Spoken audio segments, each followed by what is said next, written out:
అంబేద్కర్ కోనసీమ జిల్లా ముమ్మిడివరం నియోజకవర్గం యానం సుంకరపాలెంలో కూటమి శ్రేణులు విజయోత్సవ ర్యాలీ నిర్వహించారు.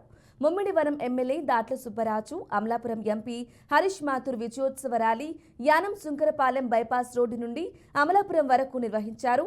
ఈ ర్యాలీ మధ్యలో కార్మిక శాఖ మంత్రి సుభాష్ వారితో పాటు పాల్గొన్నారు. అభివృద్ధి లక్ష్యంగా ముందుకు సాగుతామని ఎమ్మెల్యే సుబ్బరాజు, ఎంపీ హరీష్ మాథూర్ అన్నారు. అన్ని శాఖల మంత్రులతో, కేంద్ర ప్రభుత్వ పెద్దలతో త్వరలోనే సమావేశమై వివిధ అభివృద్ధి పనులను ప్రారంభిస్తామని వివరించారు.